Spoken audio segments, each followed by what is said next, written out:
और शिष्य उसको कहते हैं जो गुरु के ज्ञान को ग्रहण करता है। इसलिए जो है गुरु शिष्य की परंपरा है हमारी पुरानी है। प्राचीन इतिहास उठा करके देखें तो बड़े बड़े महापुरुषों ने भी गुरु का आधार दिया है। इसलिए कहा कि गुरुदेवन के देव हैं इन समान नहीं कोई, और इनकी कृपा कटाक्ष से बुद्धि भ्रम नहीं हो। गुरु सब देवताओं से भी बड़े देवता होते हैं, और इनकी कृपा जहाँ लग जाती शिष्य के ऊपर तो उस शिष्य की बुद्धि भ्रम नहीं होती, भ्रमित नहीं होता, अज्ञान में नहीं पड़ता। इसलिए कहा जाता है कि सबसे बड़े देवता होते गुरु। एक बार चर्चा चलने लगी कि सबसे बड़ी चीज क्या है और उसका सबसे बड़ा देवता कौन है। लोग सब अपनी अपनी बात बता रहे थे, उनको देख कर सब लोग चुप हो गए। महात्मा ने कहा क्या बात चल रही थी? क्या महाराज चल नहीं रहा था कि सबसे बड़ी चीज क्या है और सबसे बड़ा देवता कौन। महात्मा ने कहा भाई क्या निर्णय लिया? क्या महाराज कोई निर्णय तो नहीं, बात में अपना विचार दे रहे हैं। महात्मा ने पहले व्यक्ति से पूछा भाई तुम्हारा क्या विचार था? उन्होंने कहा कि महाराज मेरा ये विचार था कि सबसे बड़ी चीज होती धन। धन यदि हमारे पास में है तो खा सकती, पी सकती, लगा सकती, जीवन को सुखी बना सकती। इसलिए धन का देवता है कुबेर और लक्ष्मी। महात्मा ने कहा यदि धन सबसे बड़ी चीज होती तो बड़े बड़े धनी भी सुखी हो जाती, परंतु देखा जाता कि निर्धन तो दुखी है, धनी भी दुखी। इसलिए सबसे बड़ी चीज धन नहीं होता, केवल व्यवहार के लिए है, और भी अपने परमार्थ के लिए धन बड़ा नहीं होता। कहा जाता है कि दूसरे व्यक्ति से कहा कि ये तू बता, तो उसने कहा महाराज सबसे बड़ी चीज होती है आदमी के पास में कि शक्ति हो, तो शक्ति से सब कुछ कर सकता है। इसीलिए शक्ति के दो देवता हैं, देवी और हनुमान। महात्मा ने कहा भाई यदि शक्ति से सब कुछ होता तो शक्ति से बड़े देवता देवी हनुमान, और शक्ति से सब कुछ होता तो बड़े बड़े ताकतवर लोग भी जब बीमार पड़ जाते तो शक्ति खत्म हो जाती, शक्ति क्षीण हो जाती है, फिर कुछ नहीं कर सकता। तीसरे व्यक्ति से महात्मा ने पूछा कि तू बता तेरा क्या विचार था? दूसरे ने कहा कि महाराज सबसे बड़ी चीज होती विद्या। यदि आदमी के पास में विद्या हो तो सब कुछ प्राप्त कर सकता है। महात्मा ने क्या है, और महात्मा और विद्या के दो देवता होते हैं, गणेश जी, सरस्वती, एक देवता होता है सरस्वती। महात्मा ने क्या यदि विद्या ही सबसे बड़ी होती तो बड़े बड़े विद्वान को भी देखो तो ईर्षा और राग इसमें चल रही होती, विद्यावान भी सुखी नहीं हो सकता। आखिरी व्यक्ति से पूछा कि तू बता, उसने कहा कि महाराज सबसे बड़ी चीज होती है बुद्धि। यदि आदमी के पास में बुद्धि हो, और बुद्धि के दो देवता होते ब्रह्मा और गणेश, इसलिए आदमी के पास में बुद्धि हो तो सब कुछ कर सकता है। महात्मा ने कहा भैया बड़े बड़े बुद्धिमान भी कामकाज में भूले पड़े, इसलिए सबसे बड़ी बुद्धि नहीं होती, सबसे बड़ा देवता ये ब्रह्मा और गणेश नहीं होते। अंत में लोगों ने महात्मा से पूछा महात्मा जी आप ही बताओ सबसे बड़ी चीज क्या है?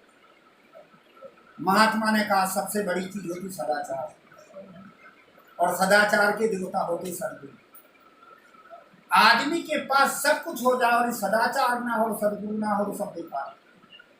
रावण के पास विद्या भी था, रावण के पास बुद्धि भी थी, रावण के पास धन भी था, रावण के पास शक्ति भी थी, पर रावण के पास सदाचार नहीं था। और सदाचार क्यों नहीं था कि रावण का कोई सदगुरु नहीं, इसका गुरुदेव वन के देव हैं इन समान नहीं कोई, और इनकी कृपा कटाक्ष से बुद्धि भ्रम नहीं। गुरु की कृपा हो जाए तो आदमी के पास में विवेक बुद्धि आ जाए। विवेक बुद्धि के द्वारा आदमी अपने जीवन के कई समस्याओं, सभी समस्याओं को सुलझा सकता है। इसलिए सबसे बड़ा देवता कौन होते हैं? और आज है गुरु पूर्णिमा। ये गुरु पूर्णिमा कब से चली? कहा जाता है कि जब पहले प्रतिमा की पूजा नहीं होती, केवल प्रतिमा के नाम से शिवलिंग की पूजा होती, ये प्रतिमाओं की पूजा कब चली?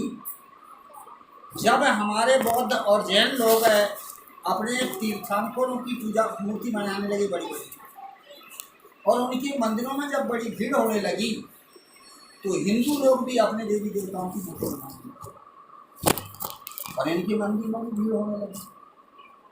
इसी प्रकार से ये मूर्ति पूजा चली।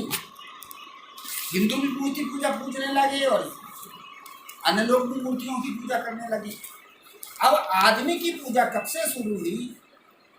जब व्यास जी ने अपने 6 शिष्यों को आज के दिन ही विद्या की शुरुआत की, और आज के दिन ही उन 6 शिष्यों ने अपने गुरु की पूजा की थी। इसका नाम है व्यास पूजा, और इसी दिन से मानव पूजा शुरू हुई। इसलिए सबसे पहले गुरु पूजा व्यास के शिष्यों ने की थी, और वही परंपरा आज हमारी चल रही है। आज जहाँ जहाँ देखो सब जगह लोग जा करके अपने गुरुओं के पास में जाते हैं और गुरु की पूजा करते हैं। एक बार में हम गुरु जी के साथ में मैं गुरु जी के साथ नेपाल गया। नया नया था तो गुरु जी ने कहा कि पशुपतिनाथ के दर्शन किया कि नहीं? कभी नहीं देखा साथ में, चलो तेरे पास दिखाता हूँ।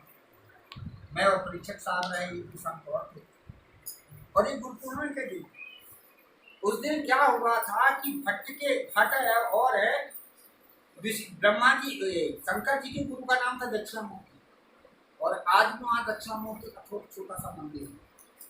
वो भट्ट है और पूजा ले जा रहा था। साहब ने कहा देखो ये शंकर जी के तरफ से और उनके गुरु दक्षिणामूर्ति जहाँ पूजा कर रहे हैं। तो ये गुरु पूर्णिमा की जो परंपरा, गुरु पूजा की जो परंपरा पुरानी है, बड़े बड़े महापुरुषों को गुरु करना पड़ा। आज भी हमें गुरु की जरूरत है। कितने लोग तो कहते हैं गुरु की क्या जरूरत, भगवान ही से सब कुछ हो जाता है। अरे भगवान को भी गुरु करना पड़ा तो भगवान से भी गुरु करना पड़ा, तो क्या हम गुरु से डरते हैं? और लोग भय खाते, अरे गुरु मत करो, गुरु मत करो। कितने लोग तो गुरु से ज्यादा डरते। एक चुटकुला मुझे याद आ गया। कहा जाता है कि एक बार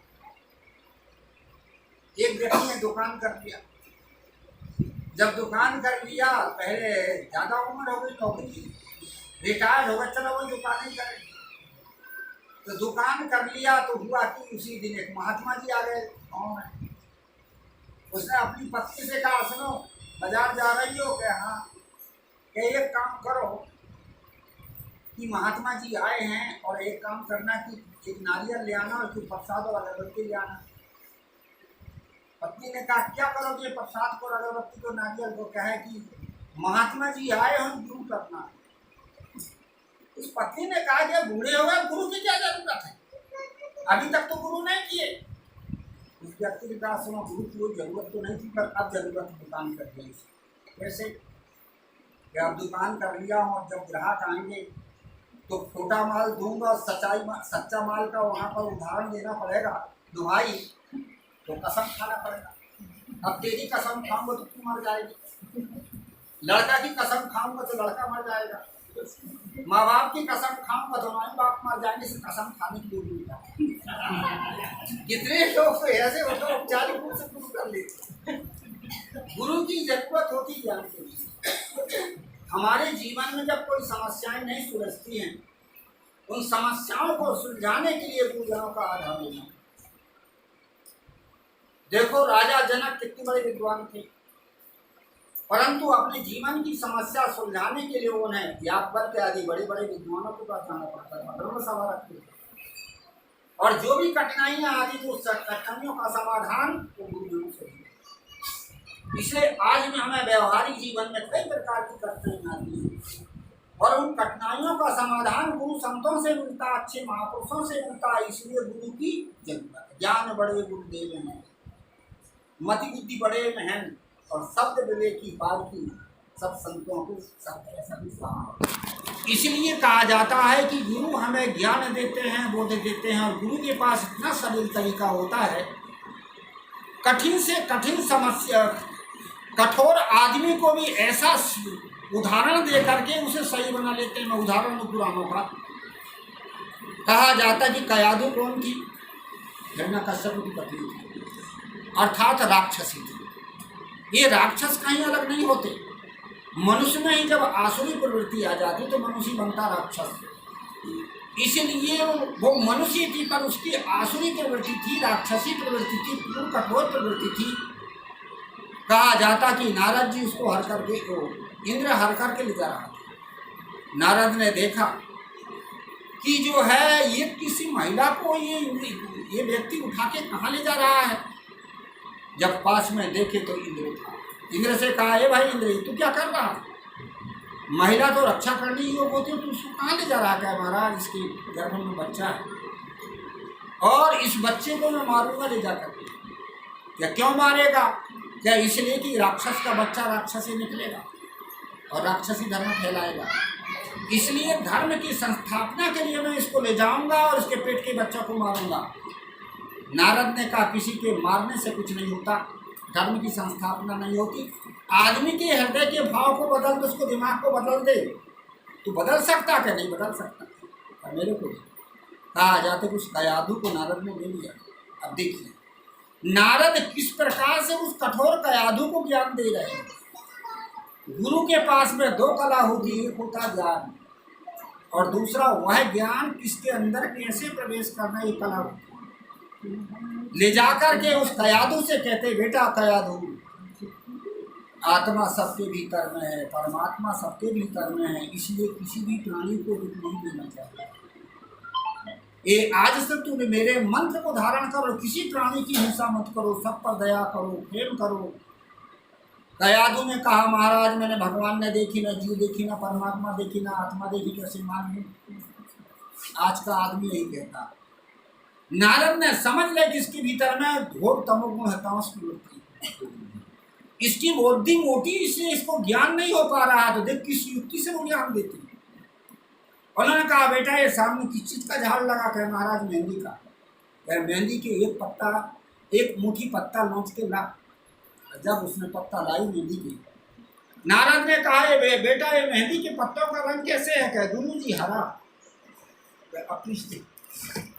पीसने के बाद में हाथ लाल हो गया। नारद ने कहा, बेटा हरा रंग था, ये पत्ता लाल कहाँ से आ गया? क्या गुरु जी पीसते? क्या इसी प्रकार से आत्मा सर्वत्र है, परंतु विवेक से उसको जाना जाता है कि जब तक शरीर में आत्मा रहती है तब तक शरीर क्रिया करता है, जिस दिन ये आत्मा निकल जाती है उस दिन शरीर जड़ हो जाता है। विवेक से जानते हैं, आँख से नहीं, विवेक से। जैसे मेहंदी को पीसने से उसका लाल रंग दिखा है, इसी विवेक करने पर समझदारी से आत्मतत्व का बोध होता है। उसी दिन से कहते हैं कि उसको आत्मतत्व का बोध हो गया और सब प्राणियों पर दया करने लगी, प्रेम करने लगी। कहानी का तात्पर्य, गुरु कठिन से कठिन जड़ प्रवृत्ति वाले व्यक्ति को भी और चेतन बना देते। जड़ प्रवृत्ति का जड़ को चेतन नहीं बनाते, जिसकी जड़ बुद्धि हो उसको चेतन बना देती, माने ज्ञान देती। कथा आती है कि अहल्या पत्थर हो गई थी और जब राम जी ने चरण का स्पर्श करा दिया तो अहल्या फिर नारी की नारी बन गई। कोई पत्थर नारी नहीं होता। अहल्या की जो बुद्धि थी वो जड़ हो गई। जब सदाचरण का बोध राम ने दिया कि बेटा इस प्रकार से अपने पतिव्रत धर्म को संभाल के रहना, जब सदाचरण का बोध दे दिया, ज्ञान दे दिया, तब नारी की नारी बन गई। कहने का मतलब सचेतन आ गया, माने समझदारी आ गई, विवेक की जागृति हो गई। इसी प्रकार से गुरु संत महापुरुष या गुरुजन हमें क्या देते हैं, जहाँ हमारी बुद्धि में विक्षेपता है, बुद्धि में जड़ता, उस जड़ता को दूर करने के लिए ज्ञान देते हैं। इसलिए कहा कि गुरुदेव बन के देव, गुरु सब देवताओं की भी देव। इसी प्रकार से गुरु पूर्णिमा में बता रहा था कि कब से चली, जब व्यास जी के 6 शिष्यों ने और जब उनसे ज्ञान सीखा था तो आज के दिन ही शुरू किया था, इसलिए आज ही उन्होंने उनकी पूजा की, इसलिए गुरु पूर्णिमा। और आज के दिन ही 88,000 ऋषि मुनियों ने को नैमी सारण क्षेत्र में सूत जी ने संक्षिप्त पुराण की कथा शुरू करी थी आज के दिन। इसलिए उन शिष्यों ने भी और किनकी पूजा की थी, उन्होंने की संक्षिप्त पुराणों की कथा जिन्होंने सुनाया था सूत जी महाराज। और सूत जी महाराज की पूजा आज किए थे, इसलिए गुरु पूर्णिमा का दिन आज से शुरू होता है। आज ही सब अपने गुरुओं के पास में जाते हैं गुरुओं की उपासना करते हैं, गुरु की पूजा पाठ करते हैं, उनसे आशीर्वाद लेते हैं। इसलिए गुरु पूर्णिमा का दिन आज मान्य है। मैं बता रहा था कि गुरु सबसे बड़े देवता होते हैं, हमारे भीतर के अज्ञान को हटा करके सद्ज्ञान दे देते हैं। बड़े बड़े महापुरुष भी जब कभी कभी चूके थे तो उन्होंने आत्मज्ञानी विवेकी गुरुओं का आधार लिया था। दयानंद सरस्वती पहले मूर्ति की पूजा करते थे। कहा था कि सबसे बड़ा देवता कौन होता है, तो कहते सबसे बड़ा देवता होगा गणेश। तो गणेश की मूर्ति का पूजा करने लगे। एक दिन पूजा कर रहे थे, वहां पर चावल आवल पड़ा था, एक चूहा और गणेश के सिर पर चढ़ गया। उनके भीतर एक विवेक की जागृति हुई कि जो आदमी खोज करता है, जब खोज करता है तो उसे अपने आप खोज में कुछ ना कुछ प्राप्त होता है। उन्होंने कहा कि ये जो है चूहा चढ़ गया सिर पर, ये चूहा को नहीं भगा सके तो मेरा उद्धार कैसे करेंगे।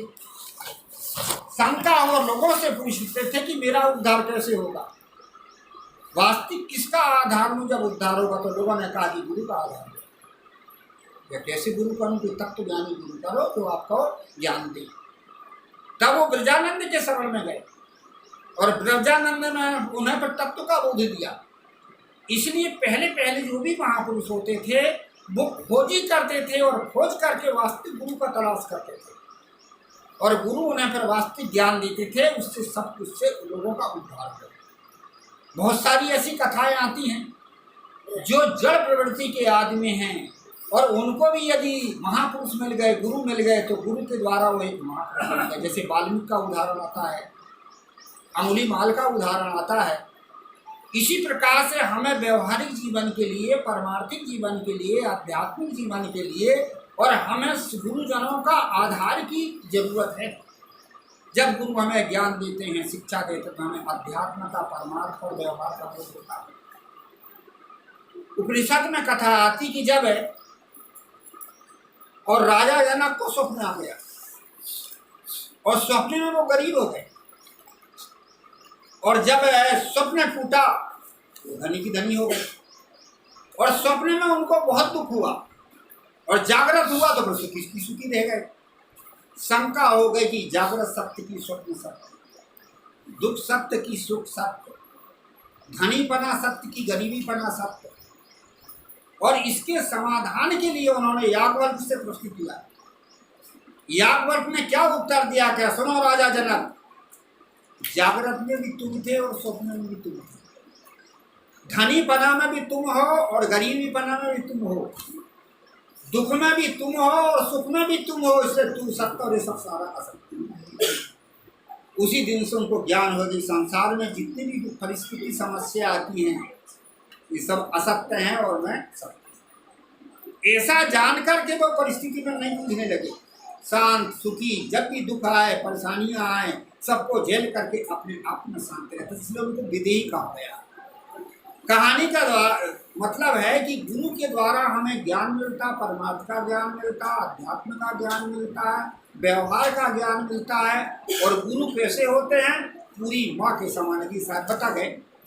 गुरु पूर्णिमा, गुरु कैसे होते हैं, जैसी पूरी माँ जो होती है वो क्या काम करती है, अपने बाल बच्चों को जब तक कि वो बड़ा नहीं हो जाता, संभलता नहीं, तब तक संभालती है। इसी प्रकार से गुरु कैसे होते हैं, शिष्य को संभालते हैं, उसको जीवन भर सही दिशा देते रहते, जहाँ शिष्य चुकता है उसको सही दिशा देते हैं। वो गुरु होते हैं, ज्ञान देने वाले होते, इसका ज्ञान बड़े गुरु देते। तो गुरु पूर्णिमा का दिन है, सब जगह आज लोग बड़े चहल पहल से गुरुजनों के पास में गए होंगे, पूजा पाठ करते होंगे। और भी मैं जब बनारस में जाता था तो सभी लोग जाते थे अपने अपने गुरुओं के पास में।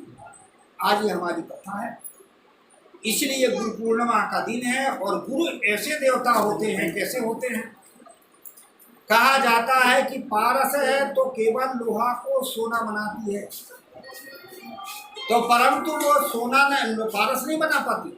और दुआ बड़ा सुंदर आया है कि पारस और संत गुरु में बड़ो अंतरो जान, वो लोहा कंचन करें ये करे आप समान।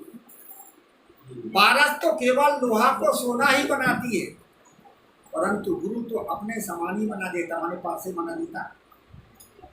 इसलिए गुरु सबसे बड़े होते हैं। ज्ञान देने वाली। अभी साहब भी बता गए, हमारी दो प्रकार की माता होती है, एक होती है जन्म देने वाली माता, और एक होते ज्ञान और धर्म के संस्कार देने वाली माता। वो कौन है? धर्म के संस्कार देते हैं, ज्ञान के संस्कार देते हैं। आदमी का जन्म तो हो जाए और आदमी के पास में सही संस्कार ना हो तो उसका जीवन बर्बाद हो जाता। इसलिए अच्छे संस्कार देने वाले गुरु, कबीर साहब ने अपनी ब्रजवासी भाषा में बड़ा सुंदर कहा है। क्या कहा है? पहले जन्म पुत्र का भयउ बाप जन्मिया पाछे, और बाप पूत की एक है नारी ई चरत कोई काछे। लगता तो बड़ा उल्टा है, कबीर साहब उल्टी बात कहते, पहले पुत्र का जन्म हुआ बाप का जन्म पीछे। पर कबीर साहब बड़ी सीधी बात कहते, जन्म किसके? पहले जन्म पुत्र का भयु, संसार बच्चेपन में ही पुत्र रूप में यदि अच्छे संस्कार मिल जाए तो वह बालक इच्छा बाप भी तो बन सकता है। और यदि अच्छे संस्कार नहीं मिले, अच्छे गुण नहीं मिले, अच्छे संस्कार नहीं मिले तो आदमी बाप तो बन सकता है पर अच्छा बाप नहीं बन सकता। अच्छे बनने के लिए हमें गुरु की जरूरत है, अच्छे संस्कारों की जरूरत है। आदमी पढ़ लिख करके डॉक्टर बन सकता है, मिनिस्टर बन सकता है, शादी विवाह करके बाप भी बन सकता है, परंतु अच्छा नहीं बन सकता। अच्छा बनने के लिए हमें गुरु के ज्ञान और अच्छे संस्कारों की जरूरत है। एक बात और मैं बताऊं, भक्ति के संस्कार होते हैं, धर्म के संस्कार होते हैं, परंतु ज्ञान के संस्कार नहीं होते। ज्ञान गुरु के द्वारा प्राप्त होते हैं, संस्कार से ज्ञान हो जाता तो सभी ज्ञानी बन जाते। भक्ति के संस्कार होते हैं, धर्म के संस्कार होते हैं, पर ज्ञान के संस्कार नहीं होते हैं। ज्ञान गुरु के द्वारा मिलता है, और यदि गुरु ना हो, आदमी को ज्ञान ना मिले तो ये भक्ति के संस्कार, धर्म के संस्कार भी आदमी को पाप कराएंगे। कैसे कराएंगे? आज ये देवी देवताओं के मंदिर में बकरे भेड़े मुर्गे ये काटे जाते, किसके नाम से काटे जाते? भक्ति के नाम से। हम देवी की भक्ति कर रहे हैं या देवी के मंदिर में जा रहे हैं, भक्ति के नाम से आप देवी देवताओं के मंदिर में बकरा भेड़ा काट रहे हैं। ताए आपके पास गुरु नहीं मिला, ज्ञान नहीं है, इसलिए आप बकरे भेड़ों को काट रहे हैं। धर्म के नाम से भी आदमी पाप करता, क्यों करता है? ज्ञान न होने के कारण, गुरु न होने के कारण। इसलिए मैं कह रहा था कि भक्ति के संस्कार होते, धर्म के संस्कार होते हैं, पर ज्ञान के संस्कार नहीं होते। ज्ञान गुरुजनों के द्वारा मिलता। किसी को स्कूल ना भेजा जाए, कहीं ना भेजा जाए, या कहीं अच्छी जगह ना भेजा जाए और केवल उसको केवल बैठाया जाए तो क्या उसके जीवन में ज्ञान होगा? नहीं होगा। कहा जाता है कि एक बार एक राजा के यहाँ दो बच्चों ने जन्म लिया। जब दोनों बच्चों ने जन्म लिया तो पंडितों को बुलाया गया और पंडितों से पूछा गया कि दोनों बच्चों ने जन्म लिया है, इनके भाग्य तो देखो, किसके भाग्य में क्या है। कहा जाता है एक पंडित ने बताया कि एक बच्चा को तो परमात्मा की तरफ से ज्ञान है और दूसरे बच्चे को जो है इसको कभी ज्ञान होने वाला ही नहीं है, और एक को तो परमात्मा की तरफ से ज्ञान है और एक को बिल्कुल ज्ञान होने वाला नहीं, बिल्कुल बुद्धू रहेगा। कहा जाता है कि तो ठीक भाई, परमात्मा की तरफ से ज्ञान है तो ठीक है। तो राजा ने उस बच्चे को मंदिर में रख दिया और उसकी सुरक्षा के लिए सब लोगों को रख दिया, परंतु कोई भाषा न सका, को बस बोलो मंदिर में रख दो। और जिस बच्चा के भाग में ज्ञान नहीं है, गधा है, कहा जाता है कि एक महात्मा उस बच्चे को रख लिया और रख करके उसको पढ़ाया, लिखाया, विद्वान बनाया।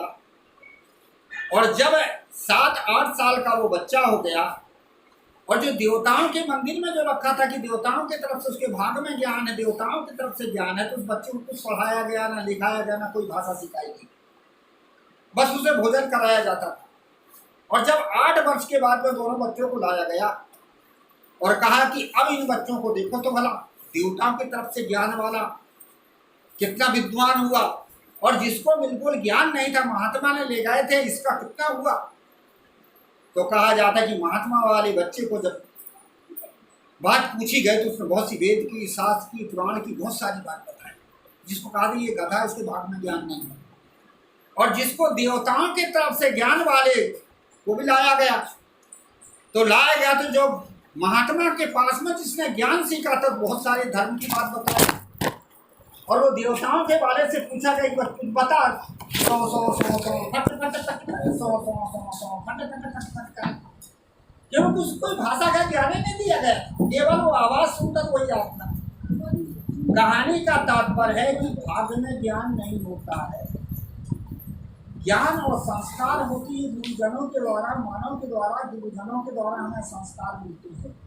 इसलिए संस्कार यदि हमें अच्छे मिले, अच्छा ज्ञान मिले, अच्छी शिक्षा मिले तो हम आज अच्छे बन सकते हैं, और यदि हमें अच्छे संस्कार ना मिले, गुरुजन यदि ना मिले तो हम अपने जीवन को नहीं चला सकते। इसलिए कहा जाता है गुरु की विशेषता बताई गई है।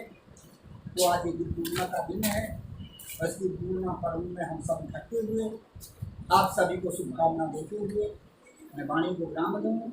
बोलिए श्री सद्गुरुदेव की जय।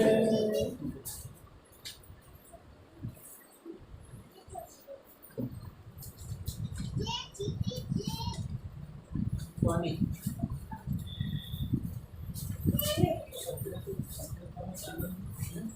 पानी में गिलास साफ वाला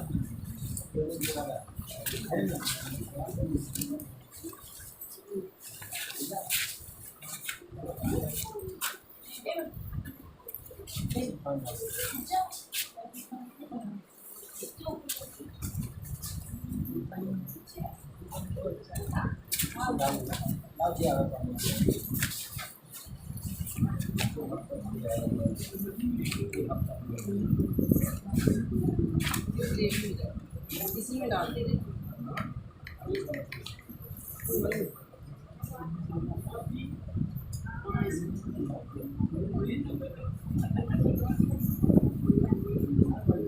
माला निकाल के